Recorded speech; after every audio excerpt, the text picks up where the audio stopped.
Eu sou a professora Larissa Bombardi, do Departamento de Geografia da USP, e esse é o nosso programa Agro e Tóxico. Como a gente falou no último programa, em que nós discutimos o PL do veneno, PL 6299, ou seja, um projeto de lei que visa alterar a nossa lei de agrotóxicos para pior, ou seja, que visa nos vulnerabilizar ainda mais para os agrotóxicos, hoje a gente vai falar do contrário do PL do veneno, que é a Política Nacional de Redução de Agrotóxicos, a PNARA, que é o PL 6670, que é um projeto de lei que visa justamente o contrário, que visa, antes de mais nada, reduzir o uso, o consumo e a venda de agrotóxicos no Brasil. Esse PL 6670 tem como relatoria o deputado Nilton Tato, e eu quero trazer para vocês 5 pontos de por que a gente deve apoiar a PNARA, a Política Nacional de Redução de Agrotóxicos. Mas antes de dizer por que é que a gente deve apoiar, eu penso que é importante contextualizar. É importante que a gente saiba que nos últimos anos o consumo de agrotóxicos tem crescido muito no Brasil, mais de 5% ao ano. É importante que a gente saiba que aumentou muito o número de câncer entre crianças e jovens no Brasil, e parte desse aumento, como mostra a professora Silvia Brandalize, uma oncologista infantil, parte desse aumento está vinculado à exposição a substâncias como agrotóxicos. É importante que a gente saiba que 20% do total da população intoxicada no Brasil são crianças e jovens e adolescentes de 0 a 19 anos. E é importante também que a gente saiba que a pulverização aérea é uma das principais formas de contaminação ambiental por agrotóxicos, além de ter sido usada, de estar sendo usada nos últimos tempos como uma espécie de arma química em conflitos por terra. Num momento muito importante, isso vem à discussão, porque a gente está em vias de ver a aprovação do PL da grilagem, mas eu vou falar dele com calma no finalzinho desse programa e com mais calma num próximo programa. Bem, por que é importante então que nós apoiemos a Política Nacional de Redução de Agrotóxicos para evitar que a gente continue nesse avanço de contaminação, de intoxicação por agrotóxico no Brasil, para que a gente consiga colocar uma barreira no aumento da exposição crônica a essas substâncias que a população, de modo geral, está exposta no Brasil. E não só por causa dos alimentos, ou não só porque vive em áreas próximas ao uso intensivo de agrotóxicos, mas porque no Brasil nós somos extremamente permissivos no que diz respeito ao uso dessas substâncias que são proibidas, por exemplo, na União Europeia, ou então a quantidade de resíduos que nós autorizamos no Brasil dessas substâncias. Por exemplo, para vocês terem uma ideia, nós autorizamos no Brasil um resíduo de glifosato, que é uma substância cancerígena 5.000 vezes maior na nossa água potável do que o resíduo dessa substância autorizado na União Europeia.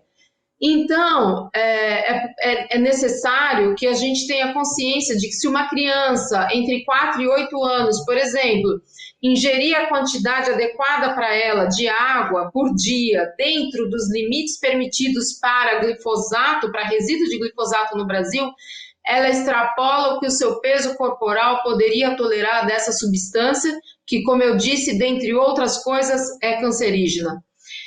Então, esse é o panorama geral, diríamos assim, do uso de agrotóxicos no Brasil, e por isso a gente precisa apoiar a Política Nacional de Redução de Agrotóxicos, que, por 5 motivos muito especiais. Primeiro, ela visa a redução progressiva do uso dessas substâncias.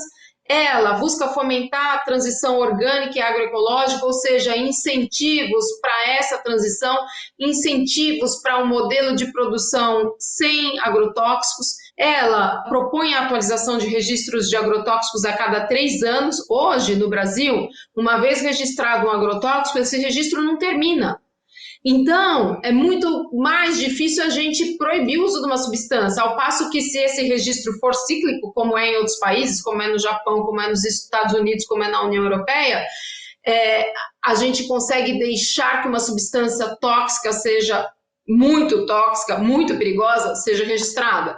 A ideia também, outra proposta na Pinara, é que haja uma reavaliação ágil de uma substância, porque hoje, muitas vezes, uma reavaliação fica 10 anos, um processo de reavaliação de uma substância. Então, a proposta é que uma vez que em outro país ou em outros países esteja indicado o perigo dessas substâncias, essa reavaliação no Brasil possa ser feita de maneira ágil. Quarto aspecto, a PNAR, a Política Nacional de Redução de Agrotóxicos, prevê que sejam proibidas quaisquer formas de aplicação de agrotóxicos, não só a pulverização aérea, mas quaisquer outras formas que se deem próximos de escolas, de moradias, de rios, etc. Quinto aspecto, a ideia é que a pulverização aérea possa ser eliminada de forma gradual e contínua. Então, esses 5 elementos, eles são a estrutura que nos permite dizer que devemos apoiar a Política Nacional de Redução de Agrotóxicos. Num momento muito especial, porque nós estamos estamos vendo que a Câmara dos Deputados está em vias de querer votar a chamada PL da grilagem. Grilagem, eu não sei se vocês sabem, mas é um termo utilizado no Brasil para designar formas ilegais de acesso à terra, falsificação de documentos. E eu acho esse termo, eu acho o fato de nós termos um termo na língua portuguesa que virou verbo, grilar terra, muito significativo. Anteriormente no Brasil, para falsificar os documentos, colocavam-se em gavetas com grilos papéis forjando títulos de propriedade de terra ou títulos de sesmaria, ou seja, como se determinada família fosse proprietária de terra há muito tempo, como se tivesse acesso a determinada porção de terra há muito tempo, títulos falsos, e eram colocados em gavetas com grilos. Por que com grilos? Porque o excremento do grilo amarelava o papel e deixava o papel com aspecto de antigo. Então, criou-se esse termo no Brasil.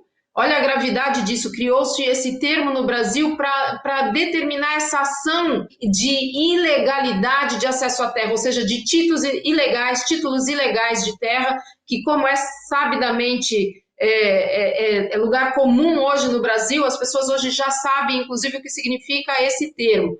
Como diria o professor Ariovaldo Umbelino de Oliveira, professor do Departamento de Geografia da USP, uma grande parte das terras no Brasil são terras griladas, grande parte das grandes propriedades no Brasil foram acessadas de forma ilegal, com títulos forjados.